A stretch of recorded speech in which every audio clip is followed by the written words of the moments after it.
Un feliz sábado a toda nuestra comunidad. Sábado 26 de marzo, lección número 13, la última del trimestre desde enero a marzo, sobre la epístola a los hebreos o carta a los hebreos. Permanezca el amor fraternal, Hebreos 13:1. Dios mío y Dios nuestro, que este periplo con el libro a los hebreos nos haya preparado para tener un concepto mucho mejor y de plena confianza en un intercesor que vive y permanece por nosotros. Amén. Para hoy sábado, segundo repaso.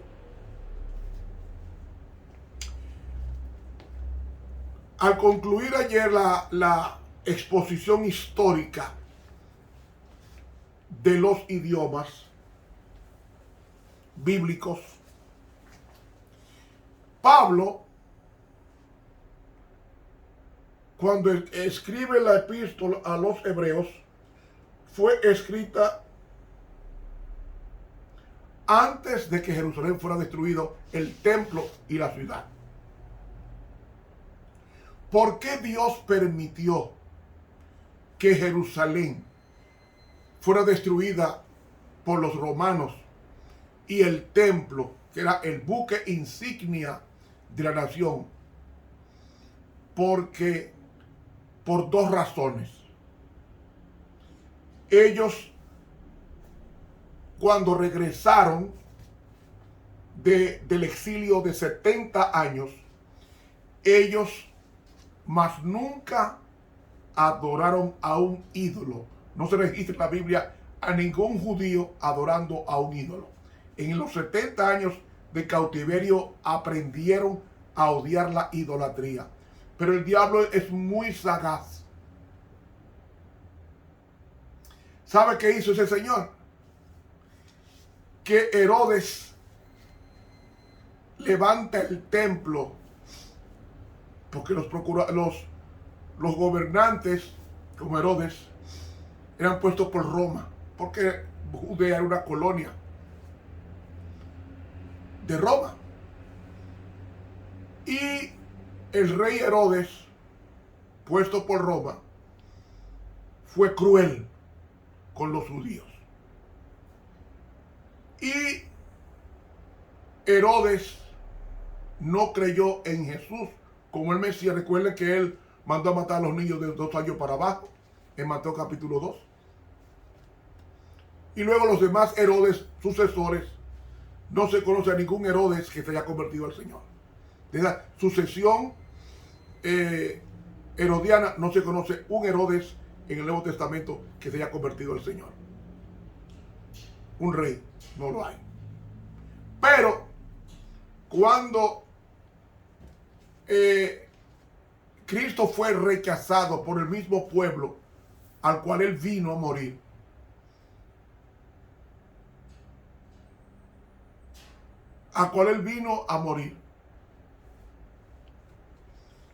y en el año 34, según la profecía de Daniel 9, 24 al 27, fue apedreado. Se cumplieron los 490 años, o las 70 semanas de Daniel 9, 24 al 27. Con el apedreamiento de Esteban, concluye el tiempo de gracia como nación teocrática para Dios y pasa a los gentiles el evangelio. Aunque no había terminado el tiempo de gracia para los judíos individuales, sí había terminado como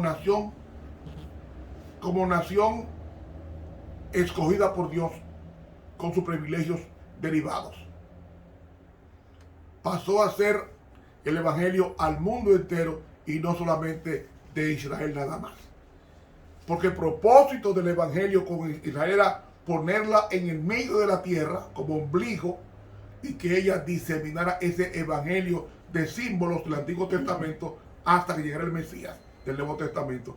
Pero Israel no cumplió ese propósito y dos incursiones, una a Siria en el 722 a.C., llevó las 10 tribus del norte, y la incursión de Nabucodonosor en el 605 a.C., en el reino del sur, de Judá y Benjamín, pues se fueron al exilio 70 años. Cuando regresaron los judíos, después del cumplimiento de 70 años de la profecía de Jeremías 25, entonces se establece la nación hebrea, que luego fue conquistada por Roma, y cuando Jesús nace estaba dominada por los romanos, y ellos odiaban a los romanos porque eran paganos. Ahora, Jesús dijo, no será dejada piedra sobre piedra que no se ha destruido, en Mateo 24, porque sabía de lo que haría la nación judía con el templo. ¿Qué pasó con el templo? Que para el judío era más importante el templo que Jesucristo, que dio la visión del templo a Moisés en Éxodo 25:8. Hacerme un santuario y yo habitaré en medio de él. Le dio la maqueta a Moisés, y Moisés hace el tabernáculo testimonio, que era transitorio hasta que viniera el templo de Salomón, que fue el descendiente de David, o el único hijo que tuvo con Betsabé, aunque David tuvo más hijos. Pero volviendo al asunto, es que esa apostasía de ambas naciones, de ambos reinos, llevó a la condición como estaba el pueblo en los días de Jesús y en los días de los apóstoles. Y Jesús, quien más sabía del templo, era Saulo de Tarso, pero como dije ayer, era fariseo. Y Saulo se convirtió en el año 34 en el apedreamiento de Esteban, y luego 34-35, y luego Pablo abraza el cristianismo e interpreta los símbolos y los aspectos jurídicos de la ley ritual de Moisés, y dirige su mensaje a los hebreos y finalmente a los judíos, a los hebreos y finalmente a los gentiles. Pablo sabía que el templo era adorado mayor y respetado mayor que Jesucristo. Y entonces, cuando en Mateo 23 dice que Jesús salía del templo, cuando dijo, no será piedra dejada piedra sobre piedra, cuando Jesús dijo esto, cuando Jesús iba dejando el templo, que dijo, Jerusalén, Jerusalén, que matas a los profetas y apedreas a los que son enviados a ti. ¿Cuántas veces quise juntar tus hijos como la gallina junta a sus pollitos bajo sus alas y no quisiste? Y entonces el versículo 38 dice, he aquí vuestra casa os es dejada desierta. Una mejor traducción sería asolada o desolada. Cuando Jesús estaba diciendo esto, él estaba saliendo del templo, porque él era la Shekinah que había en el lugar santísimo.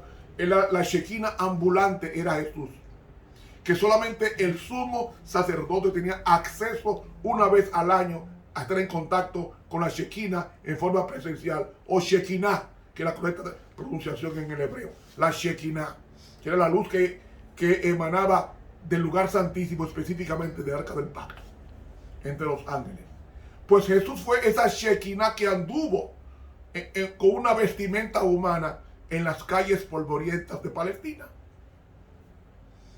Y ellos rechazaron, como dice Jesús, he aquí vuestra casa os es dejada desierta. En el griego dice, he aquí, o mejor dicho, de ahora en adelante, esta casa está siendo dejada asolada. Porque él estaba saliendo y él salió llorando del templo. Como pasará al final, que Cristo, cuando termine su mediación, llorará, porque tendrá que hacer una obra extraña del cielo a la tierra, que es la destrucción del planeta, a sus hijos impíos que se van a perder o estarán perdidos. Hermanos, Jesús salió del templo y dio el discurso privado de que no se le deja piedra sobre piedra que no sea destruida. Había piedras que pesaban 628 toneladas, una sola. Había diferentes tamaños, diferentes pesos, pero hubo una que pesaba más de una, que pesaba 628 toneladas, que estaba en la parte oeste del templo. Y hermanos, Pablo tenía que dirigir la atención del pueblo al santuario. Y por eso escribe la epístola a los hebreos. ¿Qué hemos aprendido de la epístola a los hebreos? Hemos aprendido durante estas 13 lecciones, hemos aprendido que Jesús es Dios. Pero no solamente que Jesús es Dios, sino que los ángeles están constantemente en su presencia haciendo el trabajo que mencionan los evangelios, donde ellos aparecen a diferentes personas, tanto judías como gentil o pagana, como el caso de Cornelio, en Hechos capítulo 10. Y como le pasó a Pablo, que era judío, que le apareció en Macedonia. Los ángeles, como le apareció a Pedro, que era judío, en la cárcel, lo sacó de la cárcel cuando estaba preso para ser muerto al día siguiente. Y el Señor se adelantó y sacó a Pedro de la cárcel, dejando a la soldadesca romana durmiendo, porque ningún impío, ninguna persona puede ver a Dios y vivir. Y el ángel prefirió mejor salir no siendo visto por los soldados romanos de la cárcel de Pedro, para sacar a Pedro, para que ellos no murieran con la refulgencia que tenía este ángel que fue enviado por Dios para sacar a Pedro. Amigos y hermanos, estudiamos en la epístola a los hebreos durante todo este trimestre que Cristo es Dios y que Él es superior a los ángeles que visitaron las casas judías, y que nosotros no debemos tener una salvación tan grande descuidada, siendo provista por la muerte de Jesús en el Calvario en el año 31 de nuestra era, y que Jesús es el autor de nuestra salvación. Y como los judíos tenían a Moisés y a Abraham como los padres de la patria, dice Hebreos capítulo 3 que Cristo es superior a Moisés y superior a Abraham, porque con ellos habló él antes de que viniera a la tierra a nacer. Por tanto, era superior. Entonces, en Hebreos aprendimos que nosotros tenemos un sumo sacerdote. ¿Cuál era el sumo sacerdote en los días de Cristo? El sumo sacerdote en los días de Cristo era Caifás, que estaba casado con una hija del sumo sacerdote saliente, que era Anás, y ambos combinados juzgaron a Jesús en el Sanedrio. Y Caifás juzgó a Jesús de tal manera en la solemne, Jesús hizo un solemne juramento ante Caifás, el sumo sacerdote que entraba al lugar santísimo. Que dicho sea de paso, en el lugar santísimo del templo de Salomón, del templo de Herodes, no había el arca del pacto. Había desaparecido cuando Babilonia iba a invadir a Jerusalén. Pues los judíos santos escondieron el arca del pacto en una cueva y no se ha encontrado hasta hoy. Pues cuando Jesús habla con el sumo sacerdote llamado Anás, él dice en Mateo 26, 62, y levantándose el pontífice le dijo, ¿quién era ese pontífice? Era Caifás, el sumo sacerdote. No respondes nada. ¿Qué testifican esto contra ti? Mas Jesús callaba. Respondiendo el pontífice le dijo, te conjuro por el Dios viviente que nos digas si eres tú el Cristo, el Hijo de Dios. Mas Jesús le dijo,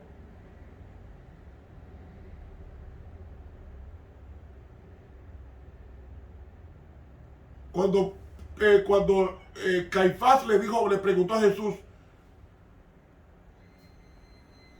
conjuro por el Dios vivo que nos digas si eres tú el Cristo. Está en griego dice, te estoy poniendo bajo juramento si tú eres el Hijo de Dios.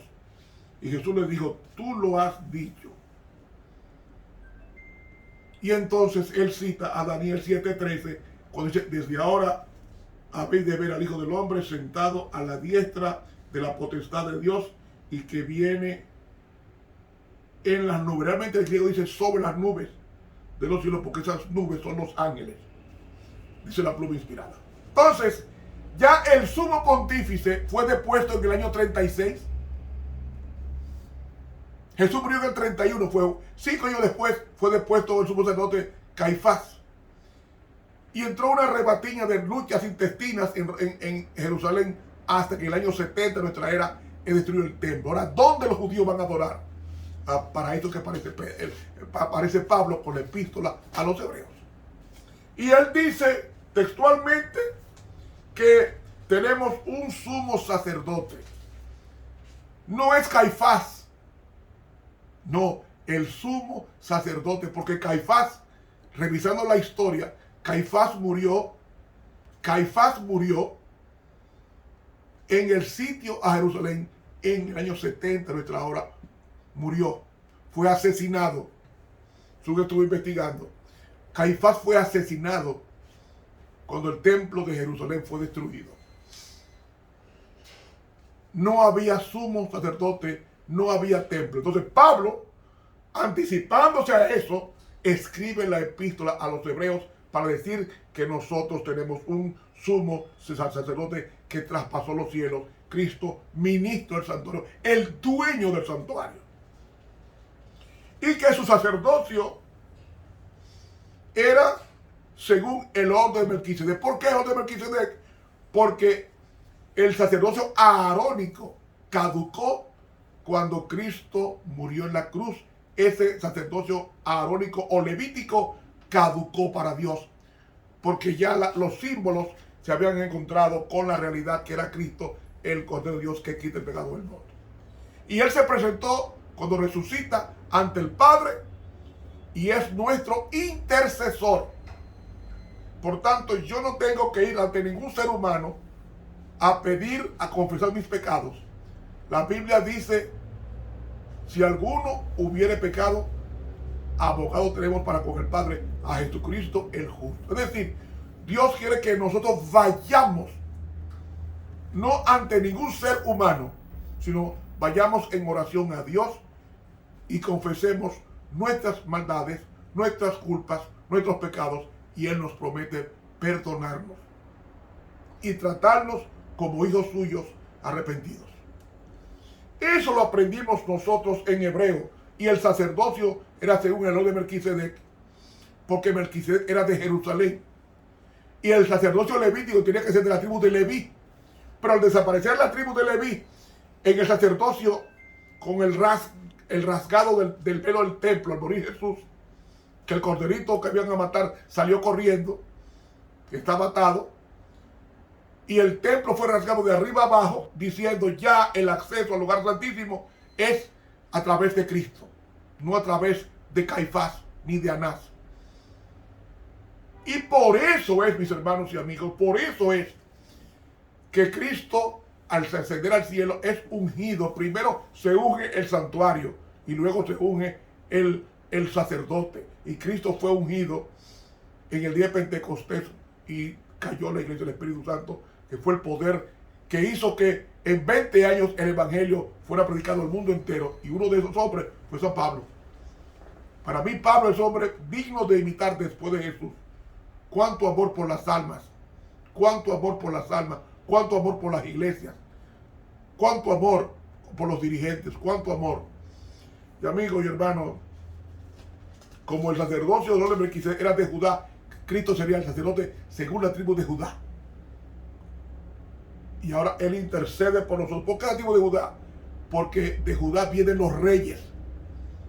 Los reyes, y Cristo es rey y sumo sacerdote según el orden de Melquisedec, no el orden de Leví, como Aarón, porque había caducado su ministerio en el santuario celestial. Aprendimos en Hebreos, el libro de Hebreos, que Cristo es el mediador de un nuevo pacto. ¿Cuál es el nuevo pacto? Su sangre asperjada sobre la víctima, asperjada sobre el oferente, que somos tú y yo, y esa sangre nos está limpiando de todo pecado, colocando la ley, en vez de estar en el lugar santísimo del santuario, estar ahora en el lugar más privado del ser humano, que es la mente. Ahí es donde Dios quiere escribir su santa ley. Como dice la Biblia, pondré mis leyes en la mente de ellos y sobre su corazón las escribiré. Y seré a ellos por Dios y ellos me serán a mí por pueblo. Hebreos 8:10. Y eso es su trabajo. Entonces el sacrificio de Cristo nos limpia de todo pecado. Y como nos limpia de todo pecado, nos da capacidad para sufrir por Cristo en este ministerio al mundo. ¿Recuerdan ustedes que yo les hablé de los idiomas bíblicos ayer? Pues bien,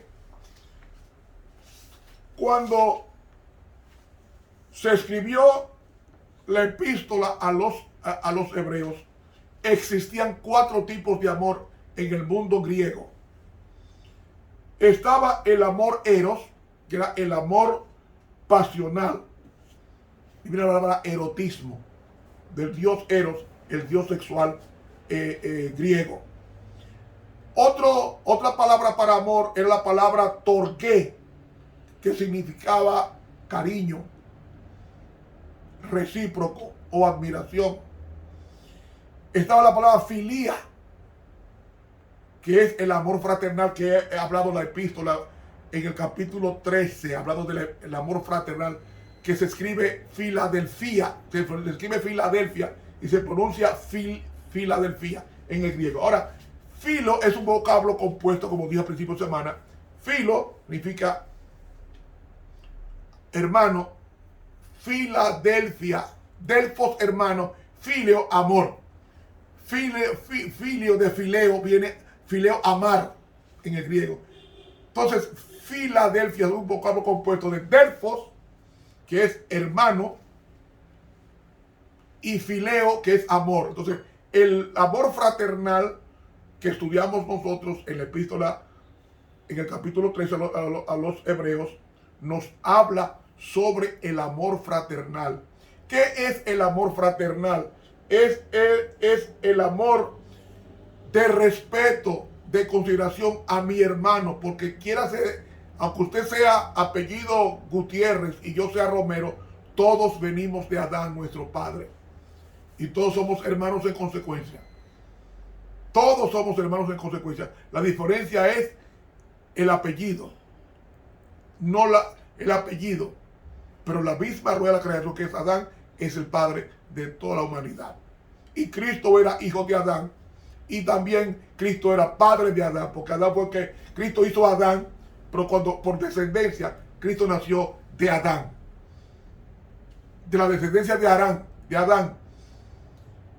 Ahora, el amor fraternal nos va a llevar al amor agape, que es el amor incondicional, que acepta al otro como es.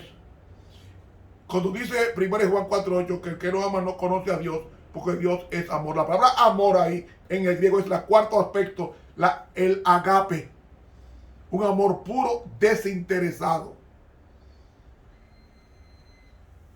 Los 4 tipos de amor eran eros, filía, storge y agape. Y Dios quiere que pasemos por el amor fraternal del filía al amor puro que lo está implantando el Espíritu Santo mediante su ministerio en nuestros corazones, que es el amor de Dios, el amor agape, que es un amor de aceptar al otro tal como es, no fijándose en sus defectos, sino en sus virtudes. Al llegar al final de este estudio, no puede haber fe sin crecimiento de este libro en nosotros, la Santa Biblia. Tenemos que estudiarla diariamente porque la fe viene por el oír y por el oír la palabra de Dios, dice Romanos capítulo 10. Tenemos que estudiar este libro para llenarnos de la fe de Cristo. Y esa fe en Cristo va a hacer que nos preparemos poniendo los ojos no en el presidente mundial de nuestra iglesia, ni el presidente de la división X, ni el presidente de la Unión X, ni el presidente de la Asociación X, ni el presidente de la Misión X, sino sobre Jesús, el autor y consumador de nuestra fe. No pongamos la vista en hombres, porque los hombres nos van a defraudar. Pongamos la vista en Cristo, quien murió por mí y por ti en el Calvario, y Él viene por segunda vez. No rechacemos la gracia de Dios y que vivamos una vida cristiana de tal manera que tengamos la vista puesta, como dice Hebreos 13:14, porque no tenemos aquí ciudad permanente, sino que buscamos la porvenir. Pensemos en que este mundo va a ser destruido pronto y que hagamos nuestra ciudadanía en el reino de los cielos, que es el reino eterno que va a legislar y gobernar este planeta cuando Cristo venga muy pronto por segunda vez. Gracias por acompañarme durante estos 3 meses en este estudio de la carta a los Hebreos. Que Dios nos ayude en gran manera a elevar nuestra oración a Cristo, nuestro sumo sacerdote, para que nos dé fe, nos dé fortaleza y podamos vivir la vida de Cristo en este planeta. Suscríbete a este canal de YouTube, Ramón Romero. Dale clic a la campanita. Nos vemos en la próxima. El próximo folleto que estudiaremos es sobre el libro de Génesis. Vamos a pasarnos de abril hasta junio, si Dios lo permite, estudiando en ese segundo trimestre sobre los 50 capítulos que comprenden el libro de Génesis. Que Dios nos bendiga. Estuvo con ustedes el profesor Ramón Romero.